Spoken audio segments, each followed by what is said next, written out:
اللہ اللہ اللہ اللہ اللہ اللہ اللہ اللہ اللہ اللہ اللہ اللہ۔ آپ کے حصے میں جو باغ اور پنچکی آئی تھی، ایک مرتبہ آپ اپنے باغ میں بیٹھے ہوئے تھے کہ کیا دیکھتے ہیں کہ ایک بزرگ شخص باغ میں داخل ہوتے ہیں اور ارشاد فرماتے ہیں کہ بیٹا کچھ کھانے کے لیے موجود ہو تو کھلاؤ۔ حضرت خواجہ غریب نواز رحمۃ اللہ علیہ بچپن ہی سے بڑے فیاض، بچپن ہی سے بڑوں لوگوں کی خدمت کرنے کا جذبہ آپ کے اندر ٹوٹ ٹوٹ کر بھرا ہوا تھا۔ آپ نے انہیں ایک مقام پر بٹھایا اور انگور کا ایک خوشہ لا کر ان کی خدمت میں پیش کر دیا۔ جب وہ انگور کھانے لگے تو پوچھا کہ بیٹا تمہارا نام کیا ہے؟ تو آپ نے فرمایا کہ میرا نام معین الدین حسن ہے۔ تو انہوں نے جب یہ نام سنا تو حیرت کے مارے اچھل کود کرنے لگے اور کہنے لگے کہ میں اپنی منزل مقصود کو پہنچ گیا، آج میں اپنی منزل مقصود کو پہنچ گیا۔ چنانچہ انہوں نے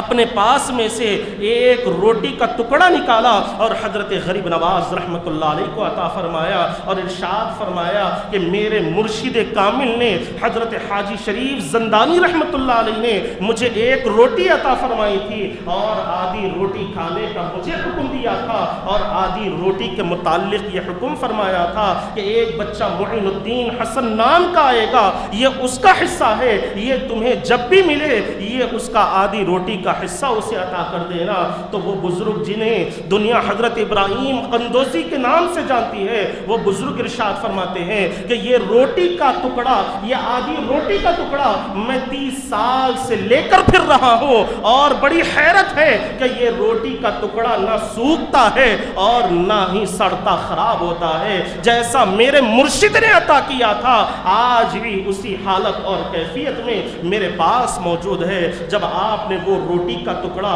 حضرت غریب نواز رحمۃ اللہ علیہ کو عطا فرمایا، حضرت غریب نواز رحمۃ اللہ علیہ نے جب وہ روٹی کا ایک لقمہ اپنے حلق میں اپنے منہ میں رکھا اور حلق کے نیچے سے اترا تو خود غریب نواز رحمۃ اللہ علیہ اپنی سوال حیات میں، اپنی سیرت مبارکہ میں بیان فرماتے ہیں کہ مجھے ایسا محسوس ہو رہا تھا کہ روٹی کا ٹکڑا نہیں بلکہ نور کی شعاعیں ہیں جو میرے اندر اتر رہی ہیں، اور جیسے ہی وہ روٹی کا ٹکڑا میرے حلق کے نیچے اترا تو میری دل کی دنیا ہی بدل گئی، میری زندگی میں انقلاب پیدا ہو گیا۔ حاضرین کرام، وہ بزرگ روٹی کا ٹکڑا دے کر وہاں سے غائب ہو جاتے ہیں، لیکن یہاں حضرت خواجہ غریب نواز رحمۃ اللہ علیہ کی حالت یہ تھی کہ اب دنیا کی محبت آپ کے دل سے نکل چکی ہے، اب دنیا میں آپ کا کوئی دل نہیں لگتا، باغ میں بیٹھنے کے لیے آپ تیار نہیں ہوتے، لہٰذا آپ نے اس باغ کو اور پنچکی کو فروخت فرما دیا اور کچھ حصہ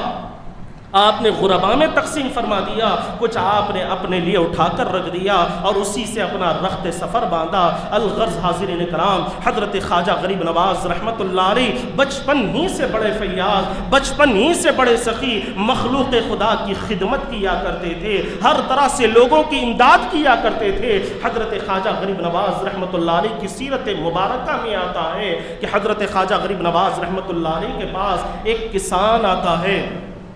اور آ کر کہتا ہے کہ حضرت بادشاہ کے لشکریوں نے، بادشاہ کی فوج نے میری زمین پر لگان کو بڑھا دیا ہے، ٹیکس کو بڑھا دیا ہے، اور مجھ میں اتنی اوقات حیثیت نہیں کہ میں وہ ٹیکس پے کر سکوں، اتنی قیمت ادا کر سکوں۔ چنانچہ حاضرین کرام، حضرت خواجہ غریب نواز رحمۃ اللہ علیہ اجمیر سے آپ دہلی کا سفر فرماتے ہیں، اس کسان کو لے کر نکلتے ہیں، اور جب یہ خبر دہلی کے بادشاہ تک پہنچتی ہے اور آپ کے خلیفہ حضرت قطب الدین بختیار کاکی رحمۃ اللہ علیہ تک پہنچتی ہے تو بادشاہ حضرت قطب الدین بختیار کاکی رحمۃ اللہ علیہ کے مرید تھے، وہ اپنے مرشد کو لے کر آپ کا استقبال کرنے کے لیے آتے ہیں، اور جیسے ہی حضرت غریب نواز رحمۃ اللہ علیہ سے حضرت بختیار کاکی رحمۃ اللہ علیہ کی ملاقات ہوتی ہے تو مرشد گرامی سے مرید نے عرض کیا کہ حضور آپ نے آنے کی کوئی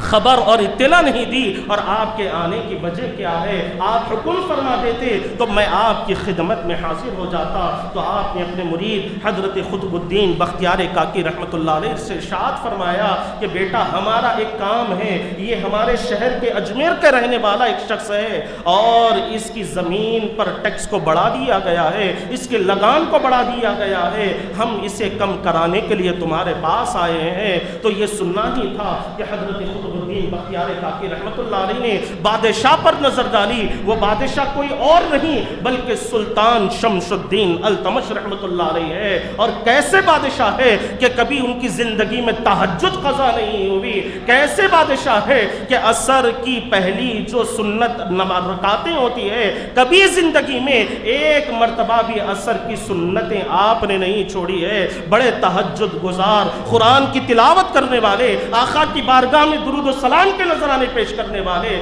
جب بادشاہ نے کی طرف حضرت قطب الدین بختیار کاکی رحمۃ اللہ علیہ نے دیکھا تو آپ نے عرض کیا کہ حضرت مجھے اس کا کوئی علم نہیں، مجھے اس کی کوئی خبر نہیں۔ چنانچہ پھر آپ نے غریب نواز رحمۃ اللہ علیہ کی بارگاہ میں عرض کیا کہ حضرت آپ آنے کی تکلیف کیوں فرمائے؟ اگر آپ ایک خط لکھ کر بھیج دیتے، ایک چٹھی لکھ کر بھیج دیتے تو اس کا کام ہو جاتا۔ چٹھی تو بہت دور کی بات ہے، اگر یہ شخص آ کر آپ کا نام بھی لے لیتا تو آپ کے نام کے ساتھ بھی کام ہو جایا کرتا۔ تو حضرت غریب نواز رحمۃ اللہ علیہ نے ارشاد فرمایا ہاں یہ ضرور کہ اگر میں چٹھی لکھ کر بھیجتا تب بھی اس کا کام ہو جاتا، میرے ایک خط سے بھی اس کا کام ہو جاتا، میرے نام سے بھی اس کا کام ہو جاتا، لیکن اجمیر سے میں جو اس کے ساتھ چل کر آیا ہوں اور اس کے دل کو جو اطمینان و سکون حاصل رہا وہ میری چٹھی سے حاصل ہوتا اور نہ میرے نام سے حاصل ہوتا۔ میں نے اس کے دل کو سکون پہنچانے کے لیے یہ خدمت کی ہے، اور پھر میں اس ثواب کا مستحق کیسے ہوتا کہ جو میرے نانا جان عقائد و جہاں محمد الرسول اللہ صلی اللہ علیہ وسلم نے ارشاد فرمایا کہ اگر کوئی شخص کسی حاجت مند کی ضرورت پوری کرنے کے لیے ایک قدم اٹھاتا ہے تو اللہ تبارک و تعالی اسے مسجد نبوی میں 2 مہینے اعتکاف بیٹھنے سے زیادہ ثواب عطا فرماتا ہے۔ تو یہ ثواب مجھے چٹھی لکھنے سے کیسے ملتا، خط بھیجنے سے کیسے ملتا، میرے نام سے یہ ثواب مجھے کیسے ملتا؟ یہ ثواب پانے کے لیے میں اس کے ساتھ چل کر آیا ہوں۔ تو حاضرین کرام غور فرمائیں، یہ ہمارے بزرگان دین کی تعلیمات ہے کہ وہ کس طرح وہ غریبوں کی مدد فرمایا کرتے، محتاجوں کی مدد فرمایا کرتے، اور پھر عقائد و جہاں صلی اللہ علیہ وسلم نے بھی جو ثواب کا ذکر فرمایا ہے کہ جو کسی حاجت مند کی ضرورت پوری کرنے کے لیے ایک قدم بھی اٹھاتا ہے تو اللہ تبارک و تعالیٰ اسے مسجد نبوی میں 2 مہینے سے زیادہ اعتکاف بیٹھنے کا ثواب عطا فرماتا ہے۔ تو یہ کتنی بڑی نعمت ہے، اور عقائد و جہاں صلی اللہ علیہ وسلم نے کیسی ہمیں تعلیم دی ہے، کس طریقے کا اسلام ہمیں درس دیتا ہے، لوگوں کی مدد کرنے کی کس طرح اسلام ہمیں تعلیم دیتا ہے۔ لیکن آج ہمارا معاملہ کیا ہے کہ جب کوئی ضرورت ہمارے پاس آتا ہے تو ہم اسے کہہ کر بھیج دیتے ہیں کہ ہمارے حالات درست نہیں ہیں، ہماری ضروریات خود پوری نہیں ہو رہی ہیں، ہم تمہاری ضرورت کو کیسے پورا کریں گے، تمہاری حاجت کو ہم پوری کیسے کر پائیں گے۔ اور کچھ لوگوں کا تو معاملہ یہ ہے کہ وہ واٹس ایپ کے ذریعے، فیس بک کے ذریعے، انسٹاگرام کے ذریعے لوگوں میں اپنی بات کو پھیلا دیتے ہیں، لیکن خود طاقت ہونے کے باوجود بھی کسی ضرورت مند کی مدد کرنے کے لیے آگے نہیں بڑھتے۔ تو حاضرین کرام آپ مجھے بتائیں کہ کیا یہ اسلامی تعلیمات ہے؟ کیا یہ مسلمان ہونے کا ہم نے حق ادا کیا ہے؟ کیا ہم نے حضور کے غلام ہونے کا حق ادا کیا ہے؟ ارے عقائد و جہاں صلی اللہ علیہ وسلم کا تو معاملہ یہ تھا کہ حضرت بلال حبشی رضی اللہ عنہ نے جو اسلام قبول فرمایا ہے وہ اسلام قبول کرنے کی وجہ کیا تھی؟ آپ اسلام قبول کرنے کا سبب کیا تھا؟ جب عقائد و جہاں صلی اللہ علیہ وسلم نے اسلام کے تعلق سے آپ نے بیان فرمایا تو جن لوگوں میں جو لوگ سب سے پہلے اسلام لے آئے ان میں آزاد مردوں میں حضرت ابوبکر صدیق ہے، عورتوں میں حضرت خدیجہ رضی اللہ عنہا ہے، اور بچوں میں حضرت علی المرتضی کرم اللہ وجہ الکریم کی ذات بابرکت ہے، اور غلاموں میں سب سے پہلے حضرت بلال حبشی رضی اللہ عنہ نے اسلام کو قبول فرمایا، اور یہ 8-10 دن کے وقفے کے اندر ان لوگوں نے اسلام کو قبول فرمایا۔ تو حضرت بلال حبشی کے اسلام قبول کرنے کا ریزن اور وجہ کیا تھی؟ تو روایات میں آتا ہے کہ امیہ جو حضرت بلال حبشی رضی اللہ عنہ کا آقا تھا، وہ ہر بار آپ پر ظلم و ستم کیا کرتا تھا۔ ایک رات جب آقا دو جہاں صلی اللہ علیہ وسلم کا گزر ہو رہا تھا، آپ خانہ کعبہ کا طواف کر کر واپس تشریف لا رہے تھے، تو آپ نے دیکھا کہ کسی کے کراہنے کی آواز آ رہی ہے، کسی کے آہ و بکا کی آوازیں آ رہی ہے، تکلیف میں مصیبت میں مبتلا شخص کی کسی کے کراہنے کی آواز آ رہی ہے۔ تو آقا دو جہاں صلی اللہ علیہ وسلم اس طرف جاتے ہیں تو کیا دیکھتے ہیں کہ کالا کلوٹا غلام ہے اور کام کرتے کرتے زار و قطار رو رہا ہے۔ تو آپ نے پوچھا کہ تمہارا نام کیا ہے؟ تو انہوں نے عرض کیا کہ میرا نام بلال حبشی ہے۔ پھر آپ نے رونے کا سبب پوچھا تو حضرت بلال حبشی رضی اللہ عنہ نے عرض کیا کہ میں بڑا بیمار ہوں، بڑا سخت بخار میں مبتلا ہوں، لیکن میرا مالک مجھ پر ظلم و ستم کرتا ہے، نہ کھانے پینے کے لیے کچھ دیتا ہے، نہ میری صحت کا خیال رکھتا ہے، اور یہ کام وہ مجھے دے کر گیا ہے۔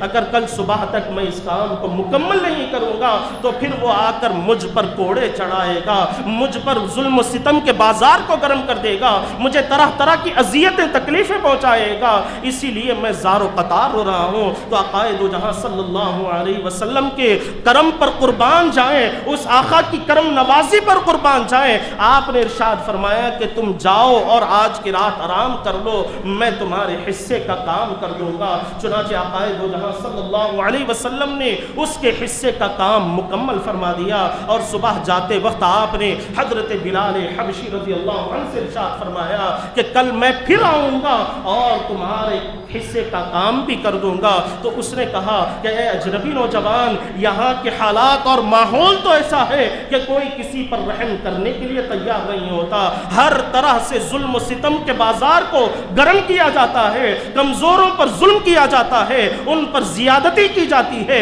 انہیں اذیتیں پہنچائی جاتی ہیں، لیکن تم کون ہو جو اس طرح سے میری مدد کر رہے ہو؟ نہ میں تمہیں جانتا ہوں، نہ پہچانتا ہوں، نہ تم سے میرا کوئی تعلق واسطہ تک نہیں ہے، پھر تم میری مدد کیوں کر رہے ہو؟ تو آقا دو جہاں صلی اللہ علیہ وسلم نے ارشاد فرمایا کہ کل میں پھر آؤں گا اور آ کر تمہارے حصے کا کام مکمل کر دوں گا۔ چنانچہ آقا دو جہاں صلی اللہ علیہ وسلم دوسری رات بھی آتے ہیں اور حضرت بلال حبشی رضی اللہ عنہ کے حصے کا کام مکمل فرما دیتے ہیں، اور ارشاد فرماتے ہیں کہ تمہیں جب بھی میری ضرورت پڑ جائے تو تم مجھے بلا لینا اور میں تمہارے حصے کا کام مکمل کر لوں گا۔ چنانچہ حاضرین کرام، کچھ دن گزرے ہی تھے کہ حضرت بلال حبشی سے کسی نے کہا کہ کیا تم نے نہیں سنا کہ آج ایک ایسا ماحول مکے میں پیدا ہو گیا ہے کہ ایک اجنبی نوجوان ہے جو یہ کہتا ہے کہ وہ خدا کا رسول ہے، آخری نبی ہے، محمد ان کا نام ہے۔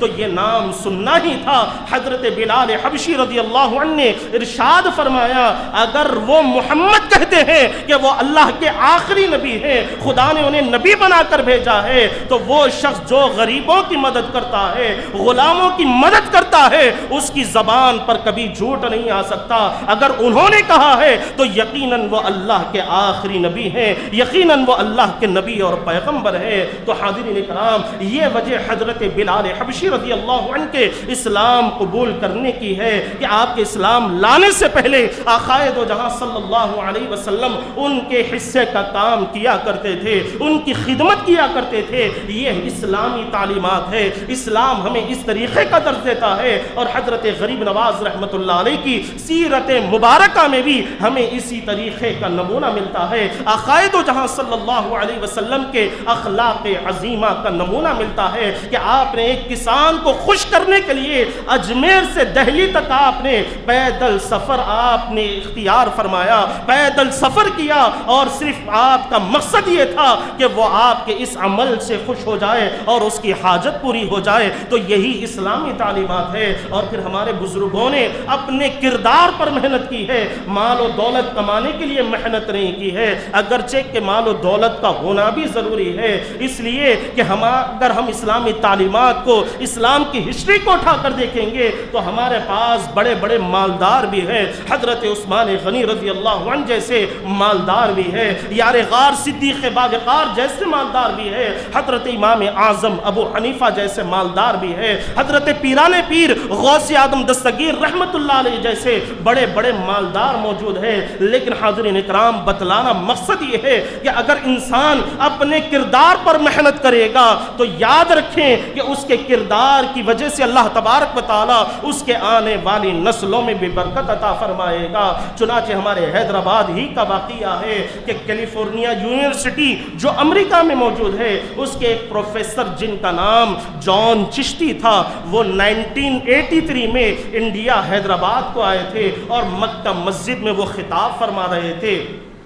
مکہ مسجد میں وہ تقریر کر رہے تھے، تو کسی رپورٹر نے ان سے سوال کر لیا کہ آپ کے اسلام قبول کرنے کا ریزن کیا ہے، آپ کے اسلام قبول کرنے کی وجہ سبب کیا ہے؟ تو انہوں نے کہا کہ میری کیلیفورنیا یونیورسٹی میں ایک میرے ساتھی ہیں جو وہاں پر پڑھاتے ہیں، انہوں نے مجھ سے کہا کہ ہندوستان میں اجمیر ایک مقام ہے جہاں پر ایک ایسی ہستی ہے کہ رجب کے اول دنوں میں پہلے ہفتے میں بڑی دھوم دھام سے ان کے عرس کی محفلیں سجائی جاتی ہے اور دنیا کے کونے کونے سے لوگ ان کی بارگاہ میں حاضری دینے کے لیے آتے ہیں۔ تو میں نے کہا کہ ان کی زندگی کے حالات پر کوئی کتاب بکلیٹ ہو تو مجھے بھی دے دو تاکہ میں ان کی زندگی سے واقفیت حاصل کر لوں۔ چنانچہ میرے وہ ساتھی جو غیر مسلم تھے، انہوں نے مجھے حضرت غریب نواز رحمت اللہ علیہ کی حیات طیبہ پر ایک کتاب عطا فرمائی، اور وہ دن ہفتے کا دن تھا، رات بھر میں وہ کتاب پڑھتا رہا اور ساری کتاب پڑھ کر میں نے ختم کر لی۔ تو جب صبح بیدار ہوا تو ایک خمار ایسا تھا، ذہن میں ایک سوال پیدا ہو رہا تھا کہ یہ حضرت خواجہ معین الدین حسن ہے کون، غریب نواز رحمت اللہ علیہ کی شخصیت کیا ہے؟ چنانچہ میں نے اپنے اس ساتھی سے پوچھا کہ بھائی تم نے جو مجھے کتاب دی ہے اس شخصیت کے بارے میں تم کیا جانتے ہو؟ تو انہوں نے کہا کہ وہ ایک بہت بڑے اللہ والی بزرگ ہے، اسلام کے ماننے والے ہیں، اس سے زیادہ میں کچھ نہیں جانتا۔ لیکن میرے وہم و گمان میں یہی سوال بار بار ابھر رہا تھا کہ اس شخصیت کا معاملہ کیا ہے، اس شخصیت کے تعلق سے لوگوں کے کیا خیالات ہیں، ان کے لیے کیا تاثرات ہیں۔ چنانچہ میں نے اپنے ساتھی سے کہا کہ بھائی کوئی اسلام والے سے میری ملاقات کرا دو، ایسے مسلمان سے ملاقات کرا دو جو حضرت خواجہ معین الدین حسن غریب نواز رحمت اللہ علیہ کو جانتا ہو، ان کی سیرت سے واقفیت رکھتا ہو۔ تو میرے دوست نے ایک مسلمان سے میری ملاقات کروائی، تو میں نے بھی ان سے وہی سوال کیا کہ بھائی یہ حضرت معین الدین حسن سنجری غریب نواز رحمت اللہ علیہ کی ذات بابر کے تعلق سے تمہارے ذہن میں، تمہارے عقیدت و محبت میں ان کا مقام و مرتبہ کیا ہے؟ تو انہوں نے کہا کہ یہ اللہ کے ایک نیک بندے ہیں، اللہ کے محبوب ولی ہے۔ تو میں نے سوال کیا کہ کیا یہ کوئی نبی پیغمبر نہیں ہے؟ تو انہوں نے کہا کہ یہ کوئی نبی پیغمبر نہیں ہے بلکہ ہمارے آقا کی امت کے ایک امتی ہیں، اللہ کے نیک بندے ہیں۔ تو پروفیسر جان چشتی نے کہا کہ میری زندگی کا وہی لمحہ تھا کہ جس کی وجہ سے میں نے اسلام کو قبول کیا۔ میرے ذہن میں یہ سوال اٹھنے لگا کہ جس کی سیرت کو میں پڑھتا ہوں تو مجھے یہ تصور پیدا ہوتا ہے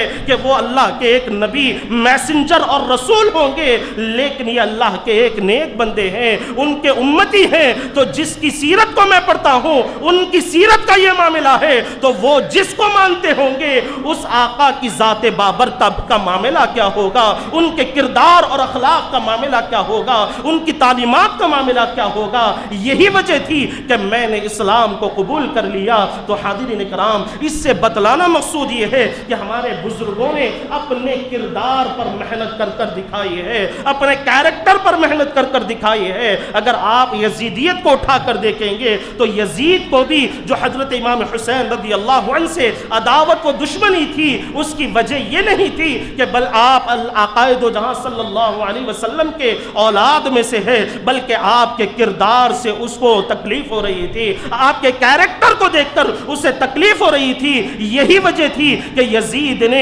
حضرت امام حسین رضی اللہ عنہ کو شہید کروا دیا۔ لیکن حاضرین کرام، دنیا والوں نے دیکھا کہ کٹانے والا نیچے ہے اور کٹنے والے کا سر آج بھی سر بلند ہے۔ آج بھی لوگ ان کے نام کو بڑے ادب و احترام سے لیا کرتے ہیں۔ اور حال ہی میں کرناٹک میں جو واقعہ پیش آیا، ہماری مسلم بہن نے جو نعرہ تکبیر بلند کر کر اسلام کی جو حقانیت کے پرچم کو بلند فرمایا، باطل کے سامنے اسلام کی حقانیت کو پیش کیا، تو ہماری مسلم بہن نے حضرت سمیہ رضی اللہ عنہ کی شہادت کو پھر سے تازہ کر دیا کہ اسلام کے لیے سب سے پہلے جان دینے والا کوئی مرد نہیں بلکہ ایک خاتون تھی جن کا نام حضرت سمیہ رضی اللہ عنہ ہے۔ ابو جہل نے کہا کہ اے سمیہ، محمد عربی صلی اللہ علیہ وسلم کے لائے ہوئے دین کو چھوڑ دے، ان کے دامن کو چھوڑ دے تو میں تیری جان کو بخش دوں گا۔ لیکن حضرت سمیہ نے کہا کہ اے ابو جہل، جان لینا ہے تو لے لے،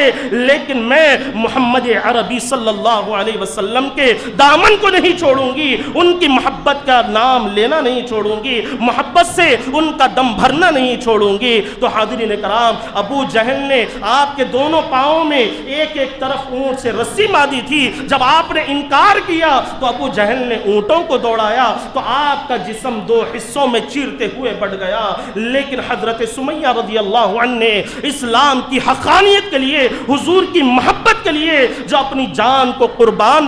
کر دیا، اللہ کے دین کے لیے اپنی جان کی جو قربانی پیش فرمائی، اس کی ایک جھلکی کرناٹکا کی ہماری ایک بہن نے بھی دکھا کر بتلا دیا کہ مسلمان کا کردار ایسا ہونا چاہیے۔ اگر لاکھوں کی تعداد میں بھیڑیے تمہارے سامنے آ کر کھڑے ہو جائیں، چیخ و پکار کرنے لگیں، تو تمہارا ایک ہی نام اللہ اکبر نعرہ تکبیر ہی کافی ہے، ایک ہی آواز تمہارے لیے کافی ہے، اور وہ خالق کائنات جو سارے عالمین کا پالنے والا ہے ہزاروں کی تعداد میں تمہاری مدد فرمائے گا۔ ذرا بدر کے میدان کو بھی اپنے تصورات میں لا کر دیکھو کہ 313 مجاہدین اسلام ہیں، حضور کے چاہنے والے ہیں، اور تلوار بھی ان کے پاس موجود نہیں ہے، ساز و سامان بھی موجود نہیں ہے، کھجور کی جھاڑ کی لکڑیاں لے کر وہ جنگ لڑنے کے لیے جاتے ہیں۔ لیکن اللہ تبارک و تعالیٰ نے فرشتوں کے ذریعے ان کی مدد فرمائی۔ اس کی وجہ کیا تھی کہ ان کے دل میں حضور کی محبت بسی ہوئی تھی، اور وہ صحیح طور پر آقائے دو جہاں صلی اللہ علیہ وسلم سے سچی محبت فرمایا کرتے تھے، اللہ رب العالمین کے احکامات کی پابندی کیا کرتے تھے۔ اس لیے اللہ تبارک و تعالیٰ نے 1000 کے جری لشکر پر 313 کو کامیابی عطا فرمائی۔ جنگ بدر میں اللہ تبارک و تعالیٰ نے مسلمانوں کو فتح و نصرت عطا فرمائی۔ تو حاضرین اکرام، آج بھی وقت کا تقاضا یہی ہے کہ ہم اپنے کردار کو مضبوط بنائیں، اپنے کیریکٹر کو مضبوط بنائیں۔ اگر لوگ تمہیں روڈ پر چلتا ہوا دیکھے تو ان کی زبان سے بے ساختہ نکل جائے کہ یہ محمد عربی صلی اللہ علیہ وسلم کا چاہنے والا جا رہا ہے، ان کے نام پر اپنی جان کو قربان کرنے والا جا رہا ہے۔ لوگ تمہارے چہرے کو دیکھ کر اسلام کو قبول کرنے، یہی کردار، یہی پیغام ہمارے بزرگان دین نے ہمیں عطا فرمایا ہے، یہی درس ہمارے اولیاء کرام نے ہمیں عطا فرمایا ہے۔ جب حضرت خواجہ غریب نواز رحمت اللہ علیہ کا مقابلہ پتوی راج سے ہوتا ہے، جو بہت بڑا بادشاہ تھا، اس نے اپنے لشکر کو آپ کے سامنے بھیج دیا، لیکن آپ نے اپنی حقانیت کو، اسلام کی حقانیت کو بلند کرنے کے لیے آپ اس کے سامنے اکیلے ڈٹ کر کھڑے ہو گئے، اور دنیا والوں کو یہ پیغام دیا کہ جس دین کے ماننے والے ہم ہیں، جس دین کے پیروکار ہم ہیں، وہ دین بھی سچا ہے، وہ خدا بھی سچا ہے، اور آقائے دو جہاں صلی اللہ علیہ وسلم کی ذات بابرکت بھی سچی ہے۔ جن کو ہم مانتے ہیں، اگر ان کے نام پر قربان بھی ہو جائیں گے تو رہتی دنیا تک اللہ تبارک و تعالی ہمارے نام کو، ہمارے کام کو اللہ تبارک و تعالی ہمیشہ ہمیشہ کے لیے زندہ جاوید بنا دے گا، ہمارے کردار کو اللہ تبارک و تعالی ہمیشہ ہمیشہ کے لیے باقی رکھ دے گا۔ تو حاضرین کرام، آج وقت کا تقاضا یہی ہے، آج وقت کی سخت ضرورت یہی ہے کہ ہم اپنے کردار کو مضبوط بنائیں، اپنی اولاد کی ایسی تربیت کریں کہ ان کے دلوں میں بھی اسلام کے لیے مر مٹنے کا جذبہ پیدا ہو جائے، حضور کے نام پر قربان ہونے کا جذبہ پیدا ہو جائے۔ آج جو مسلمان ہر طرح سے جو مصیبتوں میں ڈوبے ہوئے ہیں، ہر طرح سے جو مسلم دشمن قومیں مسلمانوں کو جو اذیتیں پہنچا رہی ہیں، اس کی وجہ یہی ہے کہ آج ہم نے اپنے کردار کو کمزور کر دیا ہے، آج ہم نے اپنے کیریکٹر کو کمزور کر دیا ہے۔ اگر آپ ریسرچ کر کر دیکھ لیں گے، اپنے محلوں کی مسجد پر ہی آپ تحقیق کر کر دیکھ لیں گے تو فجر کی نماز کتنے لوگ پڑھتے ہیں آپ خود بہتر جانتے ہیں۔ آپ خود بہتر جانتے ہیں کہ آپ کے گھر میں کتنے لوگ نماز کے پابند ہیں، 5 وقتہ نمازیں پابندی سے ادا کرتے ہیں۔ حاضرین کرام، یاد رکھیں کہ اگر ہم اللہ اور اس کے حبیب کی رسی کو مضبوطی کے ساتھ تھام لیں گے، اللہ اس کے حبیب کے لائے ہوئے احکامات پر عمل پیرا ہو جائیں گے، تو دنیا کی کوئی بھی طاقت ہمارے سامنے آ جائے وہ ہمارا مقابلہ نہیں کر سکتی، وہ ہم سے مقابلہ نہیں کر سکتی۔ تو حاضرین کرام، آج وقت کا تقاضا اور ضرورت یہی ہے کہ ہم اپنے کردار کو مضبوط بنائیں، آقائے دو جہاں صلی اللہ علیہ وسلم کی سنتوں پر عمل کرتے ہوئے، اللہ تبارک و تعالیٰ کے احکامات پر عمل کرتے ہوئے اپنی زندگیوں کو سنوارنے کی کوشش کریں، اپنے اندر جو خامیاں ہیں اسے نکال کر اپنی اصلاح کرنے کی کوشش کریں، اور ایک دوسرے کے ساتھ شفقت و محبت سے پیش آئیں، اچھے اخلاق سے پیش آئیں۔ یاد رکھیں کہ اسلام جو پھیلا ہے تیر و تلوار سے نہیں بلکہ اخلاق سے پھیلا ہے، بلندی کردار سے پھیلا ہے، نرمی اور محبت سے پھیلا ہے، شفقت سے پھیلا ہے۔ تو آج ہمیں بزرگان دین کے وہی اسلوب کو، وہی طریقے کو اپنانے کی ضرورت ہے۔ اگر ہم اپنی زندگیوں میں اخلاق کو پیدا کر لیں گے، عقائد و جہاں صلی اللہ علیہ وسلم کی تعلیمات کو پیدا کر لیں گے، تو یقیناً اللہ تبارک و تعالیٰ اس کی برکتیں ہماری نسلوں میں بھی عطا فرمائے گا۔ ان کی برکتوں سے اللہ تبارک و تعالیٰ ہماری نسلوں کو بھی آباد رکھے گا، ہمارے آنے والی نسلوں کے دلوں میں بھی حضور کی محبت کو پیدا فرمائے گا۔ اگر ہم اپنے کردار کو مضبوط نہیں بنائیں گے، اسلام کی تعلیمات پر عمل نہیں کریں گے، آقا کی سنتوں پر عمل نہیں کریں گے، تو پھر ہمارے آنے والی نسلوں میں بھی یہ جذبہ پیدا ہونے والا نہیں ہے۔ کیونکہ بچے اپنے بڑوں کو دیکھ کر سیکھتے ہیں، بڑوں کے کردار کو دیکھ کر سیکھتے ہیں، بڑوں کے طور طریقے کو دیکھ کر سیکھتے ہیں۔ اگر ہمارا طریقہ اسلامی طریقہ ہوگا، حضور کی سنت والا طریقہ ہوگا، قرآن کے احکامات والا طریقہ ہوگا، تو ہمارے بچے بھی اسی